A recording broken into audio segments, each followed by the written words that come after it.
এখন আমরা বাংলা অনার্সে 5th সেমিস্টারের DSE2 এর বিষয় 20 শতকের বাংলা কবিতা এই বিষয়ের উপর আলোচনা করব। এখন আমরা আলোচনা করতে যাচ্ছি সেটা হচ্ছে নজরুল ইসলামের দারিদ্র কবিতাটি। দারিদ্র কবিতাটির আলোচনার পূর্বে নজরুল সম্পর্কে আমাদের একটি সম্যক ধারণা নেওয়া উচিত, প্রয়োজন। সময়ের স্পন্দনে ও যুগের উচ্ছ্বাসে বা উন্মাদনায় আলোড়িত 20 শতকের একজন অন্যতম জনপ্রিয় এবং বহু উচ্চারিত কবি সাহিত্যিকের নাম হচ্ছে গিয়ে নজরুল ইসলাম। সৃজনের বৈচিত্র্য ও প্রতিভার দীপ্তিতে রবীন্দ্রনাথ যখন কাব্যজগতের মধ্য গগনে বিরাজ করছিলেন, সেই সময়ের ইতিহাস বোধ ও রাজনৈতিক প্রেক্ষাপটকে ব্যতি রেখে কল্লোল গোষ্ঠী এবং মোহিতলাল যতীন্দ্রনাথের কাব্য ঘিরে আধুনিকতার ক্ষেত্র প্রস্তুত হচ্ছিল। সে সময়ে সমাজ রাজনীতি সম্পর্কিত জিজ্ঞাসা ও বিদ্রোহাত্মক মনোভাব নিয়ে বাংলা কাব্যজগতে আকস্মিকভাবেই আবির্ভূত হয়েছিলেন নজরুল ইসলাম। নজরুল ইসলাম অনেকটা বল্গাহারা পাগলা ঘোড়ার মতো মনকে সৃষ্টি সুখের উল্লাসে ছুটিয়ে দিলেন কাব্যের অঙ্গনে। তিনি ভেঙে দিলেন প্রচলিত নিয়মের বেড়া জাল। দু চোখ ভরা রঙিন স্বপ্ন নিয়ে দেশ সেবায় প্রত্যক্ষভাবে অংশগ্রহণ করে দেশবাসীকে দেখাতে চাইলেন সমাজ গড়ার স্বপ্ন। এবং আমরা জানি যে মূলত তিনি রোমান্টিক কবি বলেই মনের আবেগকে যুক্তি বুদ্ধির দ্বারা নিয়ন্ত্রণ করেননি। জগৎ ও জীবনকে রোমান্টিকের মতো আভাসে ইঙ্গিতে ব্যক্ত করেছেন। ক্লাসিকের মতো সরাসরি ও স্পষ্টভাবে ব্যক্ত করেননি। কাব্যের চিরস্থায়িত্ব প্রতিষ্ঠা সাধনা নয়, সত্য ও সৌন্দর্যের সাধনাই ছিল তার অন্বিষ্ট। আর্থসামাজিক বৈষম্য এবং মনুষ্যত্বের বিচারে তিনি সুন্দরকেই প্রত্যক্ষ করেন এবং বন্ধনমুক্ত মানবতার সর্বাঙ্গীন বিকাশে তাঁর সৌন্দর্যবোধ পরিস্ফুট হয়। এই প্রসঙ্গে আমাদের মনে পড়ে রবীন্দ্রনাথ ও উত্তর সাধক প্রবন্ধে বুদ্ধদেব বসু নজরুল সম্পর্কে বলেছিলেন, যেহেতু তাঁর পরিবেশ ছিল ভিন্ন এবং একটু বন্য ধরনের, আর যেহেতু সেই পরিবেশ তাকে পীড়িত না করে উল্টে আরও সবল করেছিল তাঁর সহজাত বৃত্তিগুলিকে, সেই জন্য কোনো রকম সাহিত্যিক প্রস্তুতি না নিয়েও শুধু আপন স্বভাবের ঘোরেই রবীন্দ্রনাথের মুঠো থেকে পালাতে পারলেন। অন্তত এইটুকু তিনি দেখিয়ে দিলেন যে রবীন্দ্রনাথের পথ ছাড়াও অন্য পথ বাংলা কবিতায় সম্ভব। যে আকাঙ্ক্ষা তিনি জাগালেন তার তৃপ্তির জন্য চাঞ্চল্য জেগে উঠল নানা দিকে। নজরুল ইসলাম নিজে জানেননি তিনি নতুন যুগ আনছেন। অর্থাৎ বুদ্ধদেব বসুর কথা থেকে এটি একটি বিষয় স্পষ্ট যে বাংলার কাব্যজগতে নজরুল একটি নতুন যুগ আনয়নের চেষ্টা করেছিলেন এবং এনেও ছিলেন।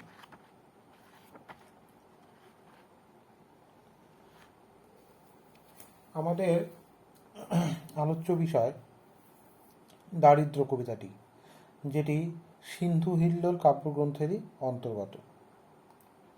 1333 সালের 24শে আশ্বিন এই গ্রন্থটি বা কবিতাটি রচিত হয়, কাব্যগ্রন্থটি রচিত হয়। ওই সালেরই অঘ্রাণ মাসের সংখ্যার কল্লোল পত্রিকায় কবিতাটি প্রথম প্রকাশিত হয় এবং সওগাত পত্রিকায় 1333 সালের মাঘ সংখ্যায় তা পুনঃপ্রকাশিত হয়। কৃষ্ণনগরে বসবাস করাকালীন কবিতাটি রচিত হয়। মুজাফফর আহমদ তাঁর নজরুল স্মৃতিকথা গ্রন্থে এই কবিতা প্রসঙ্গে বলেছিলেন যে নজরুল বড় দুঃখে এই কবিতাটি রচনা করেছেন। রফিকুল ইসলাম কাজী নজরুল ইসলাম জীবন ও সাহিত্য গ্রন্থে জানিয়েছেন 1333 শরৎকালে কৃষ্ণনগরে থাকাকালীন সানায়ে আগমনীর করুণ মূর্ছনা কবিচিত্তে যে বেদনার অনুভূতির সঞ্চার করেছিল, সেই অনুভূতিময় মুহূর্তের ফসল হচ্ছে দারিদ্র। সিন্ধু হিল্লোল কাব্যগ্রন্থের মূল সুর প্রেম হলেও বিচ্ছিন্নতাজনিত অভাববোধ এ প্রেমে যোগ করেছে এক নতুন মাত্রা। এই কাব্যগ্রন্থের অন্তর্গত দারিদ্র এমন একটি কবিতা যেখানে দারিদ্র্যে বন্দিত হয়েছে সুন্দরের বেশে। যে সুন্দর তাকে উদ্বেজিত করেছে বিদ্রোহের আগুনে সৃষ্টির ফসল ফলাতে, সেই সুন্দরী বৃহত্তম প্রেমের শক্তিতে ঘর ছাড়া এক অন্য জগতে পাড়ি দিতে আহ্বান জানায়। দারিদ্র কবিতার প্রথম স্তবকের বিষয়বস্তু এরকম যে প্রথম স্তবকে যেটা কবি বলতে চেয়েছেন সেটা হচ্ছে প্রথম স্তবকটি শুরু হয়েছে দারিদ্রের বন্দনা দিয়েই। যে দারিদ্র তাকে শুধু অপরূপ শ্রেষ্ঠ করেই তোলেনি, তাকে মৃত্যুঞ্জয়ী খ্রিস্টের সম্মান দিয়েছে। যীশুখ্রিস্ট যেমন বিশ্বস্ততার দারিদ্র্যে পীড়িত হয়েও সহনশীল ঔদার্যে মানুষের যাবতীয় অন্যায় অবিচারকে ক্ষমাসুন্দর চোখে দেখেছিলেন এবং কাঁটার মুকুট মাথায় পরেও মানুষকে ভালোবাসার মন্ত্র শুনিয়েছিলেন এবং ইতিহাসের পাতায় শ্রেষ্ঠ মানবের স্বীকৃতি লাভ করেছেন, কবিও তেমনি জীবনের দারিদ্র্যকে বরণ করে নিয়েছেন। কারণ দারিদ্র্যের নিষ্ঠুর আঘাতে জীবনে নতুন নতুন অভিজ্ঞতার মধ্য দিয়ে দেখার ও চেনার সুযোগ ঘটেছে তার। তাই দারিদ্র্যের মুখোমুখি সংঘর্ষে কবি বিচলিত না হয়ে বরং দারিদ্র্যের সঙ্গে লড়াই করতে করতে তার সম্যক উপলব্ধি হয়েছে দারিদ্র্য তাকে শ্রেষ্ঠ মানুষের সম্মান প্রদান করেছে। যিশুর দারিদ্র্য আসলে অর্থনৈতিক দারিদ্র্য নয়, বিশ্বাস ও ভালোবাসার দারিদ্র্য, যা তিনি অতিক্রম করেছিলেন তাঁর মহানুভবতায় ও বিশিষ্ট চরিত্র ধর্মের বলিষ্ঠতায়। কবিতার আর্থিক সংকটজনিত দারিদ্র্যকে জয় করতে পেরেছেন মানসিক দৃঢ়তা ও সহনশীলতার দ্বারা। দারিদ্র কবির কাছে তপস্বীর বেশে উপস্থিত হয়েছে। তপস্বী কোনো ভোগ বন্ধন ও পিছুটান নেই, প্রায় সর্বহারা ভিক্ষুকের মতো তার জীবনে একমাত্র লক্ষ্য মোহবাসনা মুক্ত অন্যতর জীবনের সাধনা। তপস্বী যেমন যোগ সাধনায় সিদ্ধিলাভ করে তেজস্বী ও অন্তর্গত শক্তিতে বলীয়ান হয়ে ওঠেন, তেমনি তপস্বীর বেশে দারিদ্র তাঁর মধ্যে সঞ্চারিত করেছে অকুণ্ঠ আত্মপ্রকাশের দুরন্ত তেজ। দারিদ্র্যের অভিশাপ যেন বর হয়ে তাঁর বাণীকে তরবারের মতো ক্ষুরধার ও শানিত করে তুলেছে। দারিদ্র্যর মহিমা কীর্তন করে দারিদ্র্যের স্বভাবসুলভ দীনতা পরিহার করে কবি তাই তাকে স্বীকৃতি জানিয়েছেন। দ্বিতীয় স্তবকের প্রথম স্তবকের আমরা বিপ্রতীপ সুর শুনি, যেখানে আমরা দেখতে পাই যে দারিদ্র আর মহিয়ান নয়। প্রথম স্তবকে দারিদ্র শুধুই তাপস, কিন্তু দ্বিতীয় স্তবকে সে যেন পরাক্রমী তাপস, যার তীব্র দহন জ্বালায় কবির স্বর্ণকান্তি দুটি যেন নিষ্প্রভ। অসময়ের দারিদ্র্যের প্রখর তেজে তাঁর দেহ প্রাণের সজীবতা এবং সৌন্দর্য যেন দেহের প্রাণের সজীবতা এবং সৌন্দর্য যেন হরণ করে নিয়েছে। অর্থাৎ দারিদ্র্যের সর্বগ্রাসী থাবায় কবি সজীবতা ও চাঞ্চল্য নষ্ট হয়ে গিয়েছে। তাই কবিকে প্রথম স্তবকে বলতে শোনা যায় যে, হে দারিদ্র, তুমি মোরে করেছ মহান। কিন্তু পরক্ষণে আবার বলেছেন, অকালে সুকালে মোর রূপ রস প্রাণ। অম্লান বর্ষর্ণ এখানে কবির কায়িক লাবণ্যের ব্যঞ্জনা বহন করছে। একে তো দারিদ্র তার যাবতীয় মানসিক ভারসাম্য তছনছ করে দিয়েছে, তারপরেও যুক্ত কর পট ভরি, অর্থাৎ যতবারই করজোরে সৌন্দর্যের উদ্দেশ্যে বিনতি জ্ঞাপন করেছেন, পঞ্চ ইন্দ্রিয়ের মধ্যে সুন্দরের ঐশ্বর্যকে গ্রহণ করতে চেয়েছেন, দারিদ্র ক্ষুধিত মূর্তি ধরে ততবারই তা গ্রহণের পথে প্রতিবন্ধক হয়ে দাঁড়ায়। তাই কবির কল্পনার ভাড়ার টান পড়ে।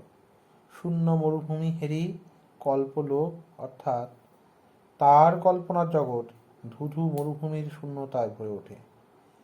তাই আমার নয়ন আমারই সুন্দরে করে অগ্নি বরিশন।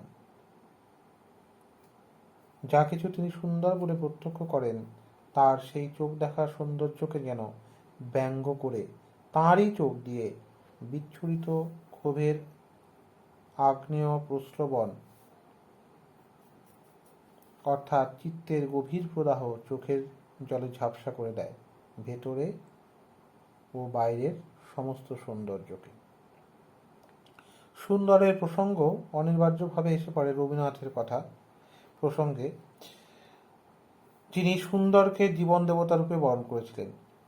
তাই পৃথিবীর রূপ রস বর্ণ গন্ধ স্পর্শে মাতোয়ারা কবি সুন্দরের উপস্থিতি অনুভব করেছিলেন সর্বত্র।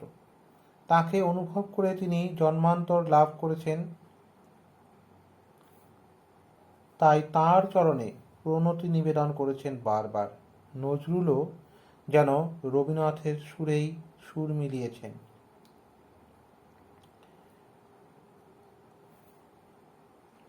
1336 বঙ্গাব্দের 29 অগ্রহায়ণ কলকাতার এলবার্ট হলে বাংলার হিন্দু মুসলমানের পক্ষ থেকে সম্বর্ধিত নজরুলের ভাষণে সুন্দর সম্বন্ধে তার কিছু বক্তব্য এখানে আমাদের মনে পড়ে। যেমন নজরুল বলেছিলেন যে, আমি শক্তি সুন্দর রূপ সুন্দরকে ছাড়িয়ে আজও উঠতে পারিনি। সুন্দরের ধ্যানী দুলাল কিটসের মতো আমারও মন্ত্র, beauty is truth, truth is truth. আমি সুন্দরের হাতে বীণা, পায়ে পদ্মফুলি দেখিনি, তার চোখে চোখ ভরা জলও দেখেছি। যুদ্ধভূমিতে তাকে দেখেছি, কারাগারে অন্ধকূপে তাকে দেখেছি, ফাঁসির মঞ্চেও তাকে দেখেছি। বোঝাই যাচ্ছে যে রবীন্দ্রনাথের মতো তিনি সুন্দরের বড় উপাসক, তবে কিটসের মতো তিনি বিশ্বাস করেন সুন্দরই সত্য। তাই সুন্দর যখন দারিদ্র্যের বেশে মৃত্যুর বেশে কবির কাছে উপস্থিত হলো, সুন্দরের প্রতি সুপ্ত অভিমান বোধ তার মধ্যে বিদ্রোহের জন্ম দিল। বুঝতে পারলেন প্রলয়রূপী সুন্দরের কারিগরকে অনুভব করা যায় অন্তরের শক্তিতে। তৃতীয় স্তবকে দারিদ্র্যের নির্মমতা কবি জীবনের ধারাবাহিক বিকাশকে যে ব্যাহত করে তার কথাই বর্ণিত হয়েছে।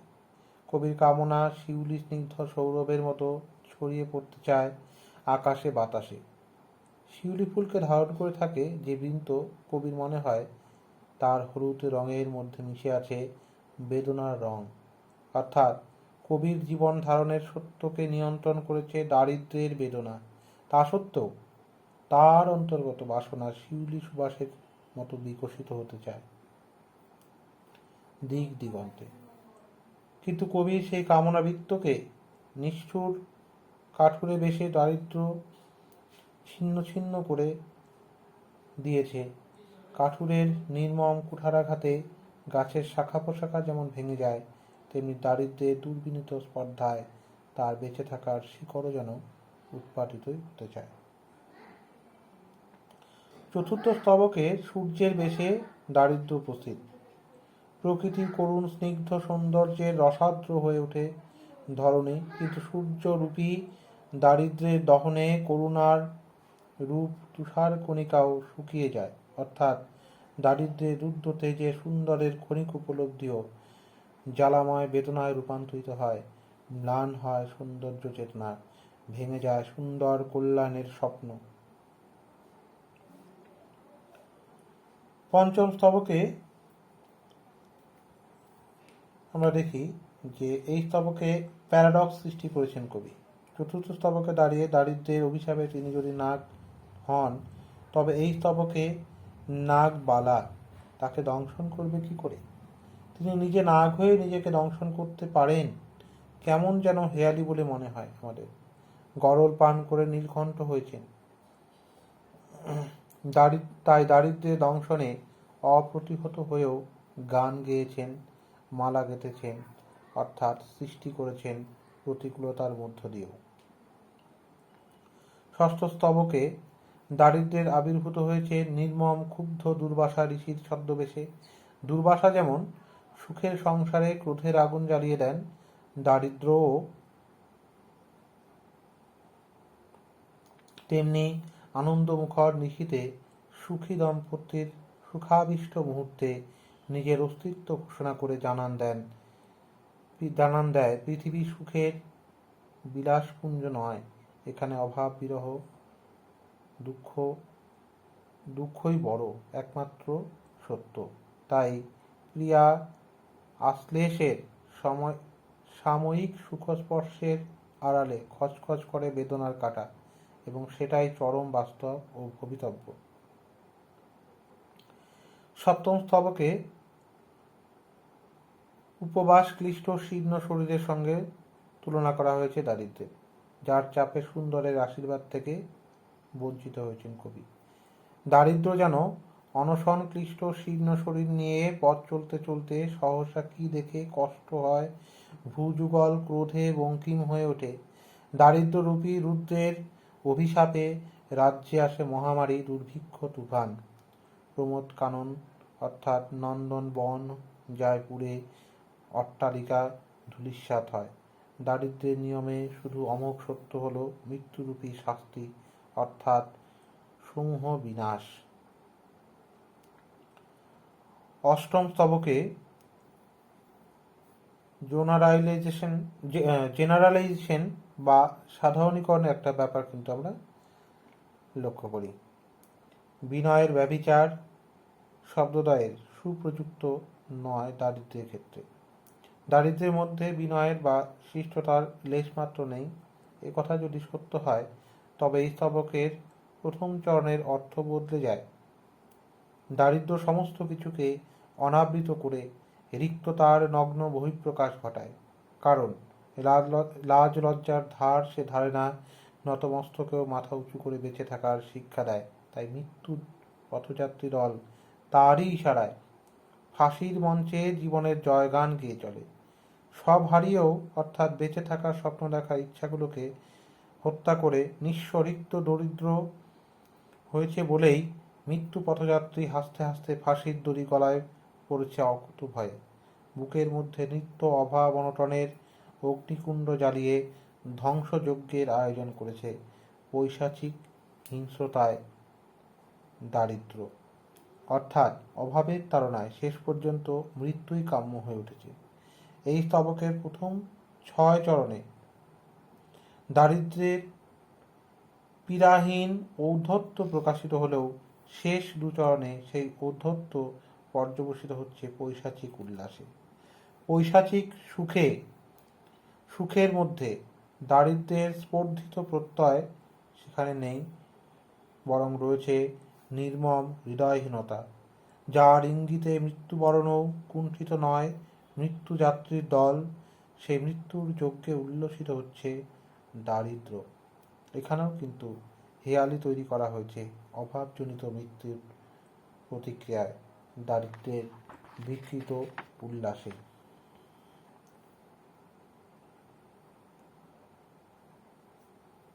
এর পরের অংশ আমরা পরের আলোচনায় আলোচনা করব। আজ এই পর্যন্ত।